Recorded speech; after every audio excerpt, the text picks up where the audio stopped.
जय हिंद साथियों, कैसे हैं आप सभी। स्टडी विद शैलेंद्र में आपका स्वागत है और हम एमपी पटवारी के लिए इतिहास की क्लासेस जो हैं वो डिस्कस कर रहे हैं और ये हमारी क्लास नंबर 17 रहेगी। और इस वीडियो के अंदर हम जो है वो यवन राज्यों के बारे में डिस्कशन करेंगे। ठीक है, किसके बारे में डिस्कस करेंगे? हम यवन राज्यों के बारे में जो यहाँ पर डिस्कस करने वाले हैं। क्लियर? आ जाइए ज़रा देखिए। अगर हम यवन राज्यों की बात करें, किसकी बात करें हम, अगर यवन राज्यों की जो है वो बात करें तो भारत के अंदर अगर यवन राज्य देखें तो वो यवन राज्यों का जो क्रम है वो कुछ इस प्रकार है कि सबसे पहले भारत के अंदर हिंद यूनानी आते हैं। कौन आते हैं? भारत के अंदर हिंद यूनानी आते हैं और उसके बाद भारत में जो है वो शक आ जाते हैं और शकों के बाद भारत में जो है वो पहलव आते हैं और पहलव के बाद भारत के अंदर जो है वो कुषाणों का राज्य जो है वो स्टार्ट हो जाता है। ठीक है, तो भारत में यवन राज्य कुछ इस प्रकार है जिसमें पहले हिंद यूनानी आएंगे, फिर शक आएंगे, फिर पल्लव आएंगे और फिर उसके बाद जो है वो कुषाण जो है भारत के अंदर आ जाते हैं। ठीक है, तो हम इनको इसी क्रम में डिस्कस करेंगे। सबसे पहले हम हिंद यूनानियों को डिस्कस करेंगे, फिर हम पल्लवों को शकों को डिस्कस करेंगे, फिर हम पल्लव को, फिर कुषाणों को। ठीक है, इन सभी में सबसे ज़्यादा जो इम्पोर्टेंट है वो कुषाण है, क्योंकि यहाँ से मोस्ट ऑफ द केसेस में आपके प्रश्न पूछे जाते हैं। ठीक है, तो ये आपको बहुत ही ज़्यादा ध्यान से पढ़ना है कुषाणों को। बाकी इनको जो है वो थोड़े छोटे छोटे इनको जो है वो थोड़े बहुत फैक्ट्स के बाद हम जो है वो इनको कंप्लीट कर देंगे। हम इनके बारे में ज़्यादा कुछ खास डिस्कस नहीं करेंगे। ठीक है, आइए ज़रा। तो हम सबसे पहले किसके बारे में डिस्कस करने वाले हैं? हम सबसे पहले जो है वो हिंद यूनानियों के बारे में डिस्कशन करने वाले हैं। राइट, किसके बारे में डिस्कशन करने वाले हैं? हम सबसे पहले जो है वो हिंद यूनानियों के बारे में डिस्कशन करेंगे। राइट, तो भारत में हिंद यूनानियों का नाम जब भी आता है तो सबसे पहले नाम आता है सेल्यूकस निकेटर का। किसका नाम आता है? सेल्यूकस निकेटर का। ठीक है, जिसको जो है इसका युद्ध जो आपने देखा होगा कि इसका युद्ध जो है वो चंद्रगुप्त मौर्य के साथ इसका जो है वो युद्ध होता है सेल्यूकस निकेटर का, जिसमें सेल्यूकस निकेटर हार जाता है और चंद्रगुप्त मौर्य जीत जाते हैं। फलस्वरूप एक ट्रीटी हुई थी जिसमें सेल्यूकस निकेटर ने अपनी लड़की की शादी चंद्रगुप्त मौर्य के साथ करी थी। और आपने देखा था कि इसने जो है काबुल, कांधार और हेरात, मकरान, ये सारे जो क्षेत्र हैं वो चंद्रगुप्त मौर्य को जो है वो दे दिए थे। ठीक है, क्लियर है? ये आप ये सारी चीज़ें पढ़ चुके हैं, चंद्रगुप्त मौर्य के टाइम पे पढ़ चुके हैं। हुआ क्या था कि सेल्यूकस निकेटर के पास जो है वो एक मध्य एशिया के अंदर आप देखेंगे कि मध्य एशिया में इसके पास जो है साथियों विशाल साम्राज्य था। क्या था? विशाल साम्राज्य इसके पास जो है वो था। क्लियर? लेकिन सेल्यूकस निकेटर के बाद एक राजा है जिसका नाम है एंटियोकस द्वितीय। क्या नाम है? एंटियोकस द्वितीय। ठीक है, एंटियोकस द्वितीय के टाइम पे होता क्या? इसके टाइम पे होता है विद्रोह। इसके टाइम पे क्या होता है? इसके टाइम पे होता है विद्रोह। और विद्रोह के फलस्वरूप क्या होता है? इसके जब फलस्वरूप आप देखेंगे, विद्रोह के जो फलस्वरूप है वो क्या होता है कि अनेक राज्य स्वतंत्र हो जाते हैं। क्या होता है? अनेक राज्य स्वतंत्र हो जाते हैं। क्या हो जाते हैं? अनेक राज्य जो है वो स्वतंत्र हो जाते हैं। ठीक है, क्लियर है? एंटियोकस द्वितीय के टाइम पे क्या होता है कि विद्रोह होता है और इसके फलस्वरूप क्या देखने के लिए मिलता है कि अनेक जो राज्य हैं वो छोटे छोटे राज्य जो हैं वो स्वतंत्र हो गए हैं। ठीक है, इन्हीं राज्यों में से एक राज्य जो है उसका नाम होगा बैक्ट्रिया। ठीक है, क्या नाम होगा उसका? उसका नाम होगा बैक्ट्रिया। ठीक है, ये राज्य उभर कर सामने आएगा और इस राज्य की जो स्थापना है, बैक्ट्रिया राज्य की जो स्थापना है वो कौन करेगा? वो करेगा डियोडोटस प्रथम। ठीक है, कौन करेगा? डियोडोटस प्रथम। ठीक है, ये जो है मेरे साथियों बैक्ट्रिया साम्राज्य की स्थापना करेगा। ये बैक्ट्रिया सामाजिक साम्राज्य जो है वो कहाँ से निकल के आया, ये आपको समझ में आ गया।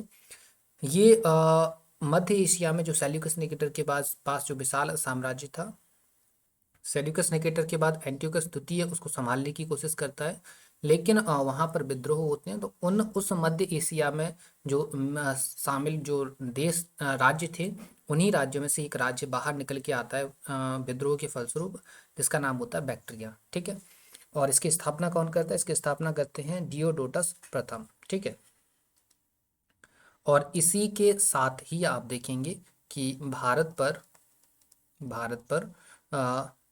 आक्रमण की शुरुआत हो जाती है। क्या हो जाती है? आक्रमण की शुरुआत। ठीक है, तो भारत पर सबसे पहले जो आक्रमण करते हैं वो कौन करते हैं? बैक्ट्रिया करता है। ठीक है, क्लियर? चलिए, तो ये आपको समझ में आ गया है। तो आपके लिए जो ये जो बैक्ट्रिया साम्राज्य है, ये बैक्ट्रिया जो साम्राज्य है वो भी कैसा साम्राज्य है, वो भी हिंद यूनानी साम्राज्य है। कैसा साम्राज्य? हिंद यूनानी साम्राज्य। क्यों? क्योंकि ये कहाँ से निकला है? ये मध्य एशिया से निकल कर आया हुआ है। ठीक है, क्लियर है? आपको समझ में आ गया इतना? ठीक है, अब देखिए साथियों, ये स्थापना हुई कब थी, ये जरा देख लीजिए। ये स्थापना आपने देखा कि डियोडोटस प्रथम ने जो है वो किसकी क्या कर दिया, ये बैक्ट्रिया साम्राज्य की स्थापना कर दी। स्थापना हुई कब है, जरा इसकी डेट की बात करें। इसकी डेट है 190 BC। कब हुई इसकी स्थापना? इसकी स्थापना कब हुई है? 190 BC के आसपास आसपास आप मान सकते हो। 190 BC के आसपास जो है वो इसकी स्थापना होती है, और इसी के साथ ही 190 BC में ही ये भारत पर अटैक कर देते हैं। ठीक है, नेक्स्ट पॉइंट लिखिए। नेक्स्ट पॉइंट आप लिखेंगे 190 BC में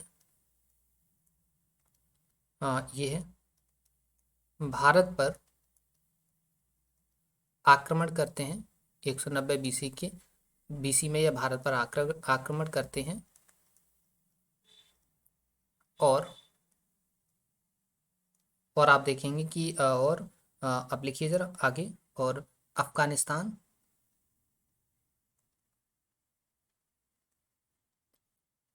अफगानिस्तान, पंजाब एवं सिंध पर कब्जा कर लिया। राइट, इन्होंने क्या किया है? इन्होंने जो 190 BC के आसपास या 190 BC में ही भारत पर अटैक किया, जिसमें अफगानिस्तान, पंजाब, सिंध, ये इन क्षेत्रों पर जो है इन्होंने क्या कर लिया, कब्जा कर लिया। राइट, हम इनकी अगर राजधानी की बात करें मेरे साथियों, राजधानी लिखिए, राजधानी। तो इनकी जो राजधानी रहेगी साथियों, राजधानी है इनकी साकल। कौन सी राजधानी है इनकी? इनकी राजधानी है साकल। ठीक है, क्लियर साथियों? इनकी राजधानी क्या होगी? इनकी राजधानी होगी है साकल। ठीक है, इसके अलावा मेरे साथियों हम अगर इनके प्रसिद्ध शासक की बात करें, प्रसिद्ध शासक, तो प्रसिद्ध शासक जो है इनका प्रसिद्ध शासक होता है मिनांडर। Right, Menander. ये इसको आप मिनांडर को जो है वो डबल स्टार लगा कर लिखेंगे और याद रखेंगे, क्योंकि ये जो मिनांडर है ये काफ़ी ज़्यादा इससे रिलेटेड आपके एग्जाम के अंदर काफ़ी ज़्यादा प्रश्न पूछा जाता है। ठीक है, मिनांडर की एक बातचीत होती है, एक कॉन्वर्सेशन होता है। क्या होता है? कॉन्वर्सेशन होता है। कॉन्वर्सेशन किसके साथ? बातचीत किस किस के साथ होती है? बातचीत होती है मिनांडर व नागसेन के मध्य। ठीक है, नागसेन के मध्य ये जो बातचीत होती है, यहाँ पर आपको बता दें साथियों कि ये जो नागसेन नजर आ रहे हैं ना, नागसेन, ये नागसेन साथियों जो है बौद्ध भिक्षु हैं। कौन है? बौद्ध भिक्षु। ठीक है, ये बौद्ध भिक्षु हैं। इनसे जो है मिनांडर प्रश्न पर पूछता है, प्रश्न पूछता है, और प्रश्न उसका जवाब जो है वो नागसेन के द्वारा दिया जाता है। ठीक है, इस कॉन्वर्सेशन को जो है वो एक ग्रंथ के अंदर सम्मिलित किया गया है। उस ग्रंथ का नाम है मिलिंद पन्हो। क्या नाम है मेरे साथियों? मिलिंद पन्हो। ठीक है, तो ये पॉइंट आप लिख लेंगे। क्लियर? क्या लिखा आपने कि इनका जो प्रतापी राजा है उसका नाम क्या है? मिनांडर है। इनके बीच मिनांडर की एक बात आपको याद रखना है कि मिनांडर और नागसेन के बीच में एक कॉन्वर्सेशन होता है, बातचीत होती है, उसको एक ग्रंथ के अंदर सम्मिलित किया गया है, जिसे हमने नाम दिया है मिलिंद पन्हो। ठीक है, और नागसेन जो है साथियों ये बौद्ध भिक्षु हैं। ठीक है, चलिए आगे की हम बात करें, कुछ की पॉइंट्स की बात कर लेते हैं। किसकी बात कर लेते हैं? कुछ की पॉइंट्स की हम बात कर लेते हैं। ठीक है, की पॉइंट्स की अगर हम बात करें साथियों, तो हिंद यूनानी जो है इन्होंने सबसे पहले सबसे पहले सोने के सिक्के जारी करवाए। सोने के सिक्के जारी करवाए। राइट, ये पहला पॉइंट हो गया। सेकेंड पॉइंट देखिए, इन्होंने जो है वो यवनिका का प्रचलन करवाया। यवनिका का प्रचलन। ठीक है, ये जो यवनिका है ना आपका साथियों, ये यवनिका जो है वो पर्दा है। ठीक है, क्या है? पर्दा। राइट, यवनिका का प्रचलन करवाया। इसके अलावा आप देखेंगे हेलिस्टिक आर्ट, हेलेनिस्टिक आर्ट का प्रचलन। ठीक है, तो भारत में जो हेलेनिस्टिक आर्ट आई है वो कौन लेके आया है, ये लेके आया है कौन, हिंद यूनानी। ठीक है, क्लियर। तो हिंद यूनानियों के बारे में बस आपको छोटा सा डेटा याद रखना है जो कि आपको बता दिया गया है, तो इसको आप याद कर लीजिएगा। ठीक है, क्लियर। आप अपने इतना आपसे हम उम्मीद कर सकते हैं कि आपने जो हमने जो आपको डेटा दिया है, डिलीवर किया है, वो आपने अपने नोटबुक के अंदर नोट कर लिया है। क्लियर। आ जाइए ज़रा, अब आगे आ जाइए, हम बात कर लेते हैं शकों के बारे में। ठीक है, शक के बारे में अगर हम बात करें साथियों, तो जो शक हैं, शक जो हैं वो इनके बारे में तीन चार पॉइंट्स ही आपको याद रखना है। देखिए, पहला पॉइंट आप याद रखिए, स्वयं को क्षत्रप कहते थे, स्वयं को क्षत्रप। जस्ट 1 मिनट, इसको इरेज कर देते हैं। लिखिए, स्वयं को क्षत्रप कहते थे। ठीक है, स्वयं को क्षत्रप कहते थे। इसके अलावा सेकंड पॉइंट लिखिए, ये तो आपको पता ही है कि ये यूनानियों के बाद आए हैं। देखिए, 5 शाखाओं में भारत आए, 5 शाखाओं में भारत आए। ठीक है, ये 5 शाखाओं में भारत आए, राइट। अब ये 5 शाखाएं कौन कौन सी, हम उनको जरा देख लेते हैं। ठीक है, 5 शाखाएं देखिए जरा, 5 शाखाओं में निकली, जिसमें से ये अफगानिस्तान पहुंचे। कहाँ पहुंचे, अफगानिस्तान पहुंचे, और भारत। ठीक है, इनकी एक शाखा मेरे साथियों अफगानिस्तान चली गई, और 4 शाखाएं जो है इनकी भारत के अंदर प्रवेश कर जाती हैं। ठीक है, अब भारत के अंदर 4 शाखाएं कौन कौन सी हैं, उनको देख लीजिए जरा। देखिए, भारत के अंदर जो है एक शाखा इनकी मथुरा के अंदर है, मथुरा के अंदर थी। एक शाखा इनकी जो है वो आप देखेंगे पश्चिमी भारत में थी। किस में थी, पश्चिमी भारत, राइट। एक पंजाब, और एक हो गई आपकी ऊपरी दक्कन। ठीक है, क्लियर। तो ये मेरे साथियों इनकी 5 शाखाएं थी, जो कि 5 शाखाएं भारत में आई थी। अब कैसे आई थी देख लिया, एक शाखा इनकी जो है वो कहाँ चली गई, एक शाखा इनकी जो है वो अफगानिस्तान चली गई, 4 शाखा जो वर्तमान भारत है उसके अंदर आ गई। ठीक है, पहले तो आपको पता है कि अफगानिस्तान भी भारत का हिस्सा हुआ करता था। ठीक है, जिस टाइम की हम ये बात करें, जिस टाइम पे हम बात करें, उस टाइम तो अफगानिस्तान भी भारत का हिस्सा था, लेकिन ये जो आपको ओवरव्यू दिखाया है ना, ये ओवरव्यू किसका है, वर्तमान दृष्टिकोण को लेकर आपको दिखाया हुआ है। ठीक है, आगे नेक्स्ट पॉइंट हम थर्ड पे बात करें, तो अगर इनकी बात करें निवासी कहाँ के थे, तो ये जो है वो मध्य एशिया के निवासी थे। कहाँ के थे साथियों, थे मध्य एशिया के, ये जो है वो निवासी थे। ठीक है, क्लियर। तो ये आपने चीज़ याद रख ली, और नेक्स्ट पॉइंट लिखेंगे, चारे की खोज में भारत आए, चारे की खोज में भारत आए, राइट। किसकी खोज में भारत आई है, ये जो है साथियों चारे की खोज में जो है वो भारत आ गए थे। क्लियर है। चलिए आगे की हम बात करें साथियों, तो इनका अगर प्रथम राजा देखें, प्रथम राजा, देखिए प्रथम राजा। ठीक है, तो प्रथम राजा जो है वो है मो अ। ठीक है, मो जो है वो इनके प्रथम राजा हैं। और अगर हम प्रतापी राजा की बात करें मेरे साथियों, किसकी बात करें, प्रतापी राजा की, तो प्रतापी राजा जो है साथियों वो है रुद्रादामन। कौन है, रुद्रादामन। ठीक है, क्लियर। तो इनकी प्रतापी राजा कौन हो गए, रुद्रादामन हो गए। और रुद्रादामन के बारे में एक और पॉइंट आप याद रखेंगे, क्या याद रखेंगे, कि इसने जो है वो सुदर्शन झील का निर्माण करवाया। ठीक है, क्या करवाया इसने, सुदर्शन, जस्ट 1 मिनट,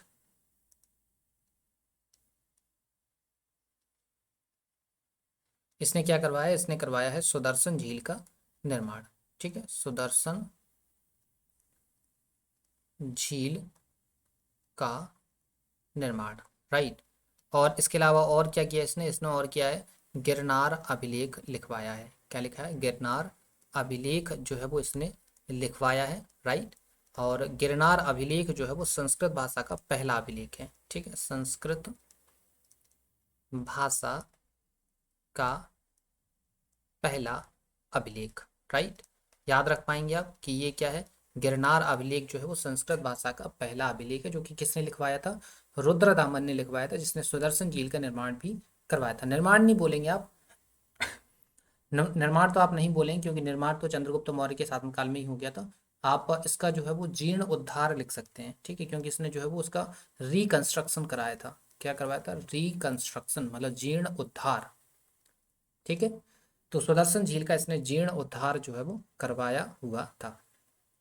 हाँ, ये आप याद रख सकते हैं कि सुदर्शन झील है कहाँ, ये आप याद रख सकते हैं। तो सुदर्शन झील आपको बता दें, सुदर्शन झील जो है ना मेरे साथियों, ये सौराष्ट्र के अंदर है। कहाँ पर है? ये जो है वो सौराष्ट्र के अंदर है। और सौराष्ट्र आपको पता है कहाँ पड़ता है, किसका हिस्सा है? ये सौराष्ट्र जो है वो गुजरात का हिस्सा है, ठीक है। तो सुदर्शन झील है कहाँ? सुदर्शन झील है आपकी सौराष्ट्र के अंदर, राइट। कुछ एक दो पॉइंट्स आप याद रख लीजिए। कुछ नेक्स्ट बात कर सकते हैं की पॉइंट्स की। हम यहाँ पर की पॉइंट्स लिखिए जरा, की पॉइंट्स लिखिए। पहला आप लिखिए 58 BC, ठीक है। 58 BC विक्रम संवत की शुरुआत, विक्रम संवत की शुरुआत, ठीक है, क्लियर। विक्रम संवत की शुरुआत हुई है। और यहाँ पर जो है वो एक राजा हैं जिन्होंने जो है विक्रमादित्य की उपाधि धारण करी हुई थी, ठीक है। तो यहीं से जो है 58 BC के बाद से जो है वो विक्रमादित्य की उपाधि काफ़ी ज़्यादा पॉपुलर हो जाती है, ठीक है। तो विक्रमादित्य की विक्रम संवत की शुरुआत हुई है। और ये जो है वो विक्रम संवत की शुरुआत हुई थी तब तब जब एक युद्ध हुआ था उज्जैन के राजा वर्सेस शक राजा, ठीक है।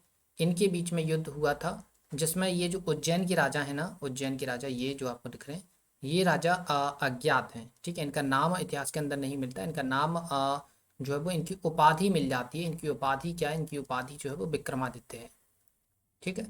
और यहीं से ये जो उपाधि जो है वो काफ़ी प्रचलित हो जाती है, काफ़ी प्रचलित हो जाती है, ठीक है। कहाँ से? यहीं से शक संवत के चालू होने के बाद जब उज्जैन के राजा ने विक्रमादित्य की उपाधि धारण करी थी, यहीं से विक्रमादित्य की उपाधि काफी ज्यादा पावरफुल लोगों को रिप्रेजेंट करने लग गई, ठीक है। अगर हम इतिहास की बात करें कि इतिहास में कुल विक्रमादित्य, कुल विक्रमादित्य, तो इतिहास के अंदर मेरे साथियों कुल विक्रमादित्य जो है वो 14 है, ठीक है। कितने हैं? 14।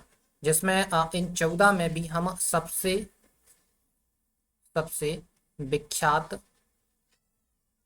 विक्रमादित्य की अगर हम बात करें, किसकी बात करें? विक्रमादित्य की, तो वो है आपकी चंद्रगुप्त द्वितीय, ठीक है। चंद्रगुप्त द्वितीय जो है वो सर्वाधिक फेमस विक्रमादित्य रहते हैं। और जब भी विक्रमादित्य का नाम आता है तो आप देखेंगे कि आंसर में आपको चंद्रगुप्त द्वितीय ही लगाना होता है, ठीक है, क्लियर। तो ये चीजें आपको समझ में आ गई होंगी। सबसे विख्यात विक्रमादित्य कौन है? चंद्रगुप्त द्वितीय है। 58 BC के आसपास जो है वो क्या चलाया गया था? विक्रम संवत जो है वो चलाया गया था, ठीक है। चलिए आगे हम आ जाते हैं और आगे हम बात कर लेते हैं पल्लव की। किसकी बात करते हैं? पल्लव की बात कर लेते हैं, राइट। ठीक है, एक पल्लव है और एक पहलव है, तो आपको कंफ्यूज नहीं होना है। वो पल्लव अलग हैं और पहलव ये अलग हैं, ठीक है। ये जो है वो यवन आक्रमणकारी हैं जो कि भारत आए हुए हैं। ये जो है वो शकों के बाद भारत आए हुए हैं, ठीक है। इसके बारे में सिर्फ आपको दो ही चीज़ें याद रखना है। दो चीज़ें कौन सी याद रखना है? प्रसिद्ध शासक, प्रसिद्ध शासक। इनके प्रसिद्ध शासक कौन है? गोडो फर्निस। कौन है? गोडो फर्निस, राइट। ये इनके प्रसिद्ध शासक हो गए, ठीक है। और गोडो फर्निस जो है साथियों, ये कौन है? यहाँ पर सेकंड पॉइंट आप लिख सकते हैं। सेकंड पॉइंट क्या लिख सकते हैं आप? शकों के बाद आए, शकों के बाद आए, ठीक है, ये आप लिख सकते हैं। इसके अलावा गोडो फर्निस के टाइम पे सेंट थॉमस जो कौन है? ये जो है वो ईसाई मिशनरी हैं। कौन है? ईसाई मिशनरी। तो सेंट थॉमस भारत आए, राइट। ये आपको जो है वो याद रखना है, क्लियर। तो सेंट थॉमस जो है वो इन्हीं के टाइम पे भारत आए हैं। किसके टाइम पे भारत आए हैं? गोडो फर्निस के टाइम पे भारत आए हैं, जो कि एक पल्लव राजा हैं। सबसे प्रसिद्ध राजा का नाम आपको याद रखना है। इसके अलावा अगर इनका मूल स्थान बात करें कि पल्लवों का जो है मूल स्थान कौन सा था, तो पल्लवों का जो है मूल स्थान साथियों था ईरान, ठीक है। पल्लवों का मूल स्थान क्या था मेरे साथियों? ईरान इनका जो है वो मूल स्थान था, ठीक है। तो हमने तीन राजवंश डिस्कस कर लिए, एक हिंदी यूनान डिस्कस किया, एक साकर डिस्कस किया, इसके अलावा एक हमने पल्लव डिस्कस कर लिया। अब हम आ जाते हैं कुषाणों पर। ठीक है, किस पे बात कर लेते हैं, बात कर लेते हैं अब कुषाणों की, जो कि आपके लिए काफ़ी ज़्यादा इंपॉर्टेंट है। यहाँ से काफ़ी ज़्यादा प्रश्न आपके एग्जाम्स के अंदर पूछे जाते हैं। ठीक है, हम कुषाणों में प्रमुख राजाओं की बात कर लेते हैं। किसकी बात कर लेते हैं, प्रमुख राजाओं की बात कर लेते हैं। ठीक है, प्रमुख राजा। ठीक है, तो प्रमुख राजाओं की अगर हम बात करें तो इसमें सबसे पहले नाम आता है कुजुल कटफिसेस का। किसका नाम आता है, कुजुल कडफिसेस। राइट, किसका नाम आता है, कुजुल कटफिसेस का नाम यहाँ पर आ जाता है। ठीक है, कुजुल कडफिसेस। राइट, ठीक है। सेकंड की अगर हम बात करें तो सेकंड नाम आता है बिम कटफिसेस का। किसका नाम आता है, बिम कडफिसेस का नाम आता है। राइट, और थर्ड नंबर की हम बात करें तो थर्ड नंबर पे जो है वो कनिष्क का नाम आ जाएगा। एंड फोर्थ नंबर पे हम बात करें तो फोर्थ नंबर पे जो है वो वासुदेव का नाम यहाँ पर आ जाएगा। ठीक है, ये चार राजा जो हैं साथियों, ये इस राजवंश के प्रमुख राजा रहेंगे। क्लियर। इसके अलावा हम अगर कुजुल कटफिसेस की बात करें, कुजुल कटफिसेस की, तो ये जो है वो इस वंश के कौन है, इस वंश के संस्थापक है। इट मीन्स अगर आपके पास आपके साथ सामने प्रश्न आता है, प्रश्न क्या आता है कि कुषाण वंश का संस्थापक कौन है, कुषाण वंश का संस्थापक कौन है, तो आप लिख सकते हैं कि कौन है। इसका इसका राइट आंसर क्या हो जाएगा, इसका राइट आंसर हो जाएगा कुजुल कटफिसेस। ठीक है, क्या नाम है इनका, कुजुल कडफिसेस। ठीक है, ये इस वंश के संस्थापक होंगे, फाउंडर होंगे या पहले शासक होंगे। इसके अलावा अगर वासुदेव की बात करें तो वासुदेव जो है वो कौन होंगे, इसके अंतिम राजा होंगे। कौन होंगे, अंतिम शासक हो जाएंगे। ठीक है साथियों, कौन हो जाएंगे, ये इस वंश के अंतिम शासक जो है वो हो जाएंगे। ठीक है, क्लियर। इसके अलावा देखिए ज़रा, हम अगर आगे की बात करें साथियों, तो ये जो कुजुल कटफिसेस जो हैं, ये जो है वो यूची कबीले से जो है वो बिलोंग करते हैं। किससे बात बिलोंग करते हैं, यूची कबीले से संबंधित।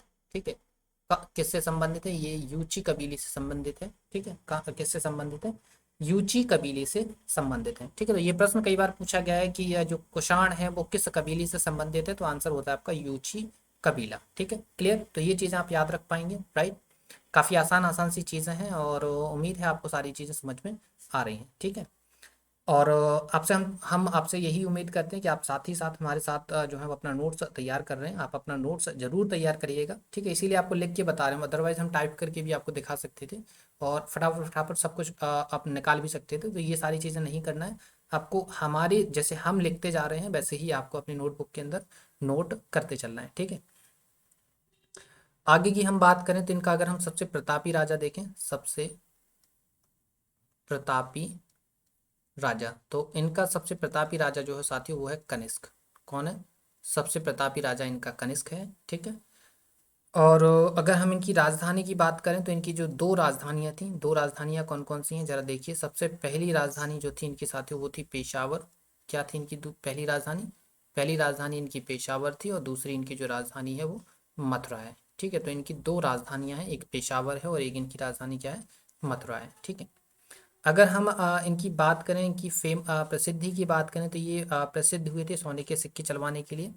ठीक है, इन्होंने क्या किया है, तो सोने के सिक्के चलवाए थे। ठीक है, लेकिन ये सारी चीज़ें हम थोड़ा सा बाद में डिस्कस करते हैं। हम बात कर लेते हैं किसके बारे में, बिम कट फिशेस के बारे में बात कर लेते हैं थोड़ा सा। किसके बारे में बात कर लेते हैं, हम बिम कट फिशेस के बारे में बात कर लेते हैं। तो आप थोड़ा सा हेडिंग लिख सकते हैं, बिम कट फिशेस, बिम कट फिशेस। ठीक है, हम बिम कट फिशेस के बारे में थोड़ा सा डिस्कस कर लेते हैं। बिम कट फिशेस के बारे में एक चीज़ आप याद रखेंगे कि बिम कट फिशेस जो है वो ये जो है वो शैव धर्म का अनुयायी था। कौन था, शैव धर्म का अनुयायी था। ठीक है, इसने क्या किया था, इसने अपने सिक्कों पर शिव, नंदी व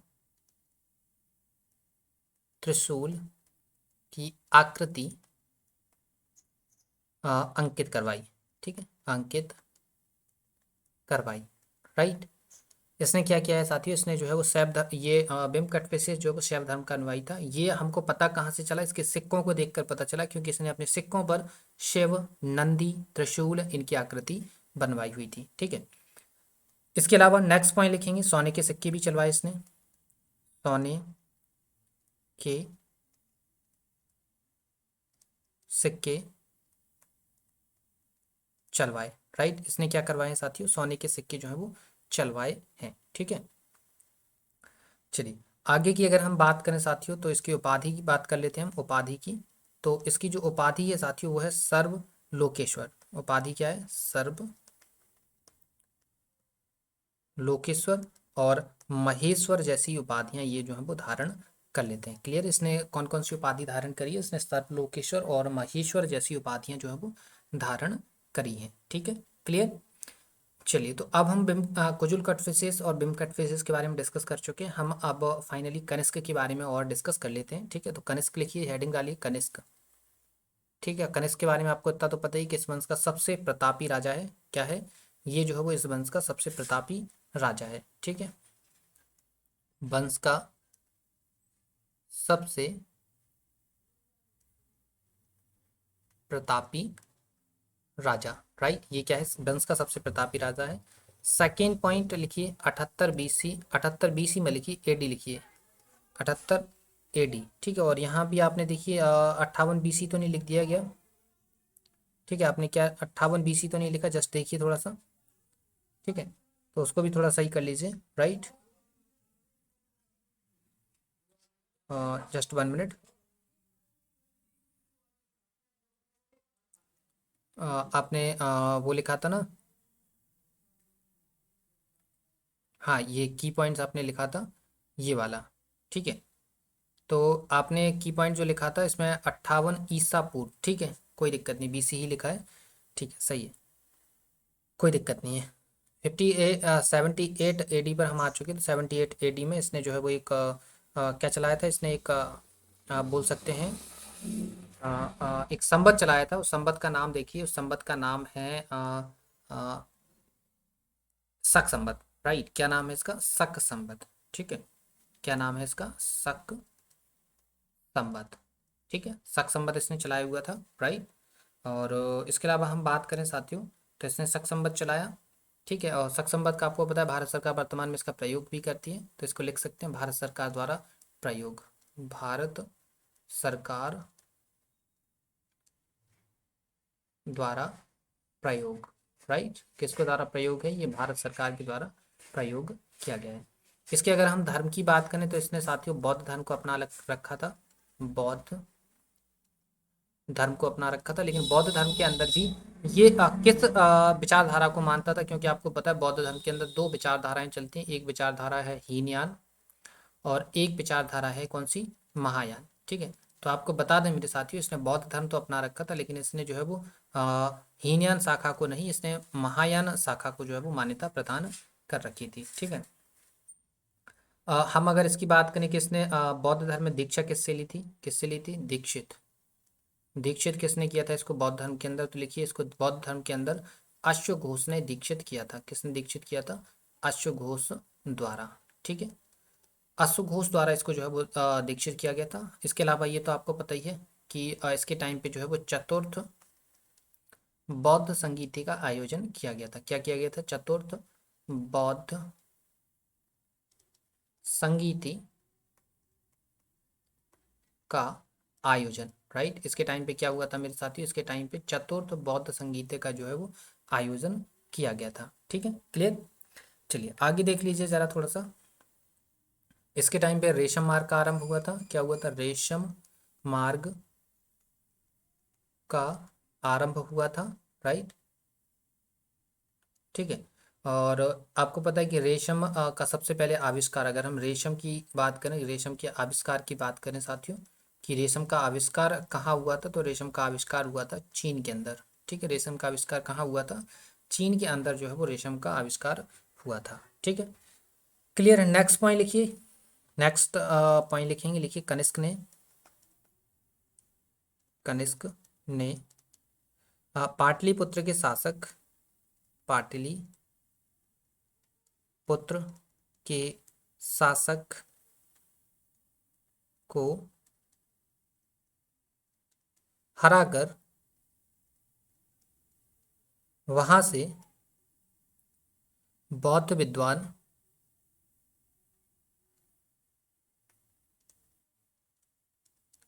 अश्वघोष, बौद्ध विद्वान अश्वघोष। बुद्ध का भिक्षा पात्र, बुद्ध का भिक्षा पात्र एवं अनोखा मुर्गा प्राप्त किया। राइट, अनोखा मुर्गा प्राप्त किया।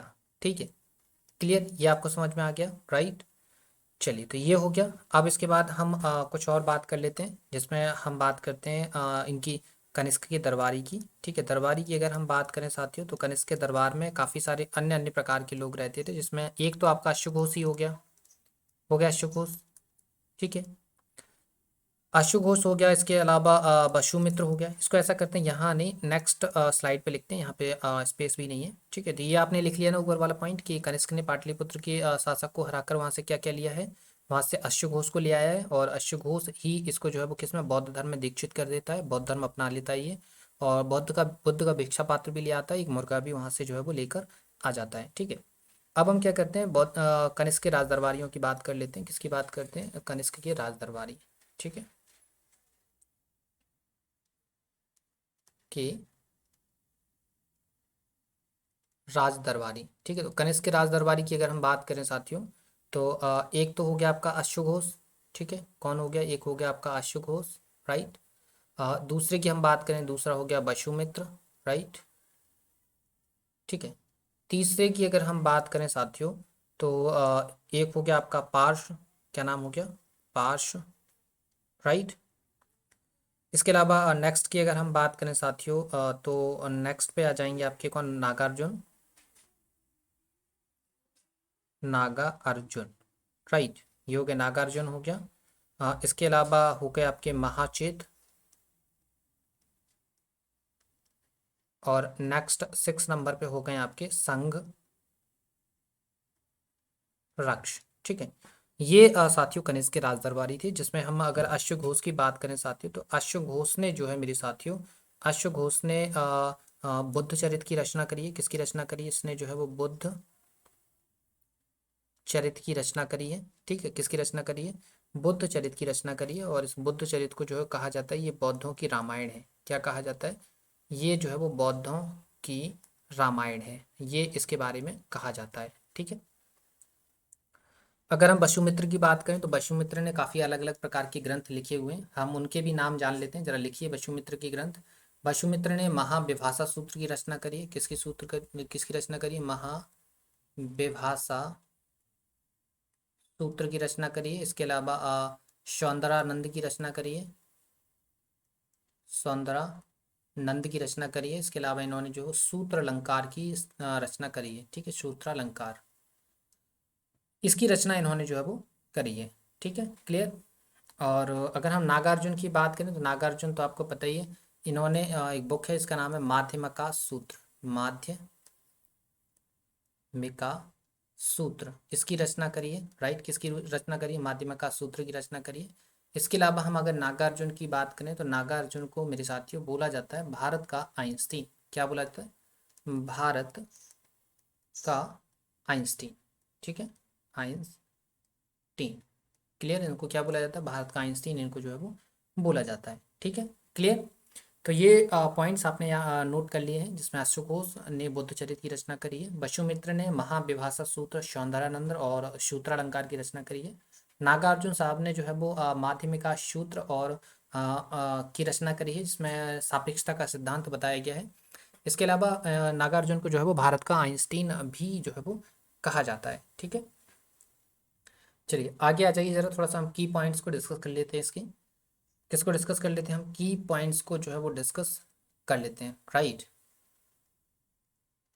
ठीक है, की पॉइंट्स को डिस्कस कर लेते हैं। तो इसका सबसे पहला पॉइंट लिखिए, ज़रा लिखिए, सर्वाधिक सर्वाधिक शुद्ध सोने के सिक्के जारी किए, शुद्ध सोने के सिक्के जारी किए। राइट, ये प्रश्न काफी बार एग्जाम्स के अंदर पूछा गया है, तो ये आप याद रखेंगे। ठीक है, नेक्स्ट पॉइंट लिखिए। नेक्स्ट पॉइंट लिखेंगे, कुषाण स्वयं को देवपुत्र कहते थे। ठीक है, स्वयं को देवपुत्र कहते थे। राइट, इसके अलावा नेक्स्ट पॉइंट लिखिए। नेक्स्ट पॉइंट लिखेंगे,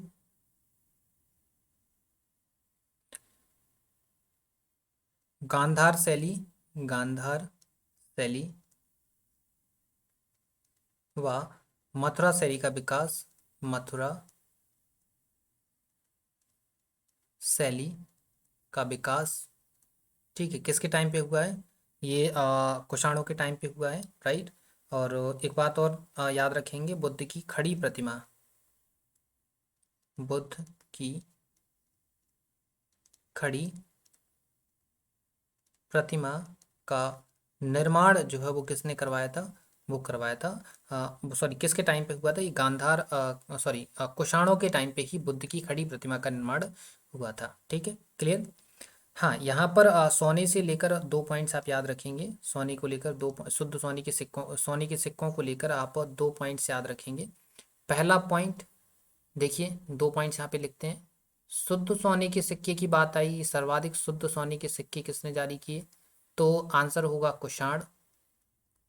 राइट, लेकिन पूछेगा सर्वाधिक सोने के सिक्के किसने जारी किए? सर्वाधिक, जस्ट 1 मिनट, शुद्ध सिक्के नहीं लिखना है, शुद्ध सोने के सिक्के। राइट, क्या लिखना है? शुद्ध सोने के सिक्के, शुद्ध सोने के सिक्के किसने जारी किए, जरा बताइए। शुद्ध सोने के सिक्के जारी किए हैं कुषाणों ने। ठीक है, किसने जारी किए हैं? कुषाणों ने जारी किए। ठीक है, सर्वाधिक सोने के सिक्के, तो सर्वाधिक सोने के सिक्के जो है वो किसने जारी किए हैं? सर्वाधिक सोने के सिक्के जारी किए हैं गुप्तों ने। ठीक है, गुप्तों ने।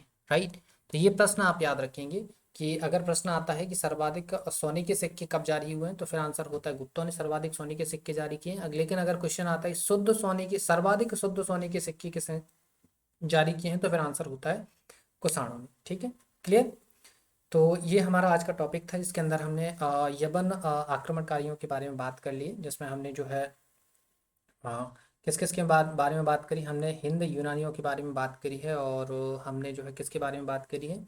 हिंद यूनानियों के बाद हमने जो है वो शकों के बारे में बात किया है, हमने पल्लवों के बारे में बात किया है, और हमने जो है वो किसके बारे में बात किया है? हमने पल्लवों के बाद कुषाणों के बारे में जो है वो बात कर ली थी। क्लियर है? ये देखिए, यही हमने कुछ क्रम डिस्कस किया था आपके साथ, ये वाला, कि हिंद यूनानी, शक, पल्लव, कुषाण, ये हमने लाइंस डिस्कस करी हैं आपके साथ। क्लियर। तो उम्मीद है ये सारी चीज़ें आपको जो है वो समझ में आ गई होंगी, और आपने प्रॉपर तरीके से इसका नोट्स भी बनाया होगा, और नोट्स बना रहे होंगे यकीनन। आपसे उम्मीद है कि आप नोट्स बना रहे होंगे और अच्छे से पढ़ाई कर रहे होंगे, और इस बार आप एमपी पटवारी जरूर बन जाएंगे। ठीक है, आपको जो भी डाउट्स होता है कमेंट सेक्शन में बताइए, उसको रिजॉल्व करवाया जाएगा। राइट, और अभी हिस्ट्री चल रही है, एंशियंट हिस्ट्री चल रही है, मेडाइवल और मॉडर्न हिस्ट्री चलेगी। उसके बाद हम एमपी जीक्यू को डिस्कस करेंगे। एमपी जीके के बाद हम जो है वो बात करेंगे किसके बारे में? हम बात करेंगे मैनेजमेंट के बारे में। ठीक है, जो कि एमपी पटवारी के अंदर पूछा जाता है, तो हम मैनेजमेंट और कंप्यूटर इन दोनों को डिस्कस कर लेंगे। क्लियर है? सपोर्ट बनाए रखिए आप हमारे साथ, सपोर्ट बनाएंगे तो आपको बेहतर से बेहतर कंटेंट प्रोवाइड करवाया जाएगा। ठीक है, तो मिलते हैं आपसे नेक्स्ट वीडियो में, तब तक के लिए धन्यवाद। आप वीडियो को आपसे सिर्फ एक रिक्वेस्ट जरूर रहेगी, रिक्वेस्ट ये रहेगी कि वीडियो को लाइक करिए, शेयर करिए, चैनल को सब्सक्राइब जरूर कर लेना। ठीक है, तो मिलते हैं आपसे नेक्स्ट वीडियो में, तब तक के लिए धन्यवाद।